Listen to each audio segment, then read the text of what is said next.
मला ना काल परवा एक फोन आला की सर खरंच ट्रेनिंगची आवश्यकता आहे का प्रत्येकाला? पूर्वी थोडी प्रत्येकाला ट्रेनिंग होते उद्योग यशस्वी करण्यासाठी. तसं काही नसतं. एकतर तुम्हाला अनुभव महत्त्वाचे आहेत. उद्योग सुरू करायला तुम्हाला पैसे लागतात, पण रन करायला अनुभव लागतात.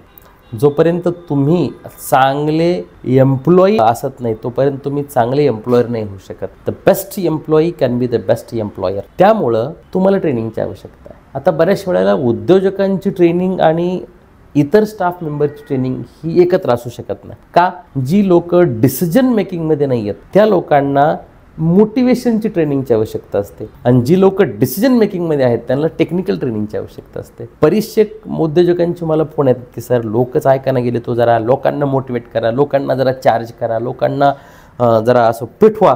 तर आम्ही कसं पेटवायचं? तुम्ही वागा ना नीट. तुमचे रोजचे संबंध आहेत ना तुमचे. बाहेरचा माणूस कोणीतरी येणार आहे एखादा, तो पेटवणार आहे. मग तुम्ही आम्ही पेटवायचे आणि तुम्ही विजवायचे का? पेटवण्यासाठी काय लागणार आहे की मोटिवेशन, एवढं ठीक आहे. पण तुमचे रेग्युलरचे जे व्यवहार आहेत त्याच्यामध्ये माणसं अपडेटेड आणि पेटलेली असली पाहिजे. तर उद्योजकाला स्वतः जास्त शिकायची गरज आहे. मी नेहमी सगळ्या लोकांना सांगत असतो की नळांमध्ये पाणी जेव्हा घाण यायला लागतं का, तेव्हा त्या तोट्या साफ करायची गरज नसते, तेव्हा टाक्या साफ करायची गरज असते. जी माणसं टॉपला बसलेली आहेत त्यांना जास्त ट्रेनिंगची गरज असते. खोडील सगळ्यात ती जास्त वरची आहेत. ते खालच्यांना कळत आहे की आम्हाला निर्णय घेणारी माणसं, मार्गदर्शन करणारी माणसं, वरून सूचना देणारी माणसं ही चुकीचं देत आहेत, तरी सुद्धा ते काही बोलू शकत नाहीत कारण त्यांना तो अधिकार नाही.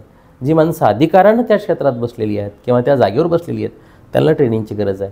त्यांना का ट्रेनिंगची गरज आहे? तर तो जो इगो आहे ना, इगो, मी मोठा आहे, मला माझ्याकडे राईट्स आहेत, हे इगो हा त्यांना चुकीच जरी वागले तरी त्यांना असं वाटतं की आय एम द बेस्ट. मग तो इगो हा ऑर्गनायझेशनची वाट लावत असतो. सगळ्यात जास्त शिकायची गरज कोणाला आहे? तर ती खालच्या लोकांना नाही आहे, कामं सांगणाऱ्यांना आहे. कारण तुमच्या एका निर्णयावर ऑर्गनायझेशनचं यश किंवा अपयश अवलंबून असतं. म्हणून जेव्हा तुम्ही टॉपला बसलात तेव्हा पहिलं तुम्ही वाचता का? बरं ठीक आहे, वाचत असाल, कळतं का तुम्हाला? बरं कळत असेल, तुम्ही त्याच्यावर चिंतन करताय का? चिंतनही करत नाहीत. एक तर वाचतच नाहीत, वाचलं तर कळत नाही, कळत त्याच्यावर चिंतन करत नाही, दुसरं कोणी सांगायला लागलं ते तुम्हाला पटत नाही, आणि मग तुम्हाला सगळ्या डिपार्टमेंटचं नॉलेज असणं गरजेचं आहे. ऑर्गनायझेशन जेव्हा तुम्ही एखादी प्रायव्हेट लिमिटेड किंवा तुमची कोणतीही फर्म असेल, it can be private limited, it can be public limited, it can be तुमची किंवा तुमचं पार्टनरशिप फर्म असेल, असं काही फरक पडत नाही. प्रत्येक उद्योग, मग तो प्रोप्रायटरी फर्म का असे ना, छोटा असो मोठा असो, सगळ्यांना प्रॉफिट पाहिजे असतं. म्हणजे मोठी कंपनी म्हणजे खूप काही प्रॉफिट नसतं, मोठी कंपनी म्हणजे खर्चही मोठा असतो, आणि छोटी कंपनी म्हणजे खर्चही छोटा असतो. त्यामुळं कामाची पद्धती सगळ्यांची सारखी असते, नियमांचं पालन सगळ्यांना करावं लागतं. त्यामुळे टॉपच्या माणसांना शिकणं गरजेचं आहे. म्हणून त्यांनी उद्योजकांची ट्रेनिंग जिथं जिथं ऑर्गनाईज केली जाते तिथं त्यांनी ट्रेनिंगवर स्वतःला पैसे खर्च करून वेळ दिला गेला पाहिजे. त्यांनी जास्त शिकावं. If you want to earn more you should learn more. Earning आणि लर्निंगचा फार मोठा संबंध आहे. खालच्या लोकांना मोटिवेशनची ट्रेनिंग 1-2 लेक्चर पुरेसे असतात, पण तुम्हाला तासनतास शिकायची गरज असते. कारण तुम्ही काय करता, काय करत नाही, तुम्हाला आल्यापासून यस नो, तुम्ही यस म्हणलात तर पुढे काय होणार आहे, तुम्ही नो म्हणलात तर पुढे काय होणार आहे. पावला पावला तुमच्या कंपनीमध्ये तुम्हाला निर्णय घ्यावे लागतात. कोणाचा फोन उचलायचा, कोणाचा उचलायचा नाही, कोणाला हो म्हणायचं, कोणाला हो म्हणायचं नाही, कोणाचा पगार वाढवायचा, कोणाचा वाढवायचा नाही, कोणाला काढायचं, कोणाला काढायचं नाही. कारण ही सगळी माणसं जेव्हा तुमच्यासोबत जोडले जातात तेव्हा त्या खालच्या लोकांचं तुमच्या बारक्या बारक्या ॲक्टिव्हिटीजकडं फार लक्ष असतं. तुम्ही कसे वागता, तुम्ही कसे बोलता, तुम्ही न्यायप्रिय आहात का, तुमच्याकडं बायस होतो का, तुमच्याकडं जातीवाद होतो का, किंवा तुमच्याकडे काही भेदभाव तर होत नाही ना, काही कॉर्पोरेट पॉलिटिक्स तर होत नाही ना. असं सगळ्यांना वाटलं पाहिजे की माझ्या ऑर्गनायझेशनमध्ये टॉपला बसलेला माणूस हा न्यायप्रिय आहे. तर सगळ्या रोलचा आपल्याला अभ्यास करावा लागतो, जेणेकरून सगळ्या लोकांना असं वाटतं की नाही, इथं काम करणं म्हणजे मला आनंद देणार आहे. तुम्हाला माहीत पाहिजे ह्या सगळ्या गोष्टींचं नॉलेज असणं गरजेचं आहे. हे असेल तर निश्चितच तुम्हाला ती कंपनी चालवायला सुद्धा एक वेगळा कॉन्फिडन्स येईल. तुमच्या चेहऱ्यावरचा कॉन्फिडन्सच सांगतो की तुम्हाला ती ऑर्गनायझेशन चालवता येते का नाही.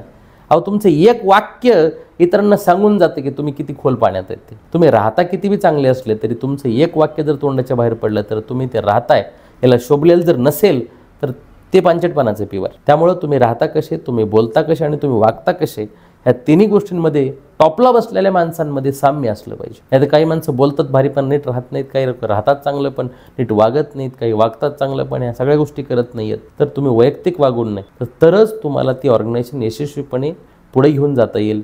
आणि असं केल्यानंतर कुठलाही उद्योग छोटा मोठा तुम्हाला मोठा करता येईल. जर तुम्ही चांगले असाल तर तुम्हाला बेस्ट बनण्यासाठी नेहमी स्कोप आहे. कारण उद्योग सुरू करायला थोडेफार पैसे लागत असतात, मोठा करायला पैसे लागत नाहीत, मोठा करायला तुमचं ज्ञान, तुमचे निर्णय. कारण माणसांना दुःख जे होतं ना ते समाज देत नाही, तो त्यानं घेतलेले निर्णय हे त्याला दुःख देत असतात. तर अशा प्रकारचे योग्य निर्णय त्याला घेण्यासाठीचं नॉलेज तर असणं गरजेचं आहे, अनुभव असणं गरजेचं आहे. तुम्हाला अनुभव नाही आहे, तुम्ही म्हणते की आय विल हँडल एव्हरीथिंग. काय हँडल करत होतो? आणि मग पुन्हा सांगायचं की सर ते लोकांना बोलवा, कोणाला तरी एखादा ट्रेनर बोलवा, मस्त आमचे लोक पेटवा. म्हणजे आम्ही पेटवायचे आणि तुम्ही विजवायचे. असं पेटवून नाही चालत आहे. लोकांना कोणीतरी बाहेरचा माणूस येऊन आमच्या लोकांना ट्रेनिंग देतोय असं कधीच घडत नाही. ती एक तात्पुरती ॲक्टिव्हिटी होते, त्यानं यश कधीही मिळत नाही. तुम्हाला लेक्चर डायरेक्टर व्हावं लागेल, तुम्हाला लेक्चर मॅनेजर व्हावं लागेल.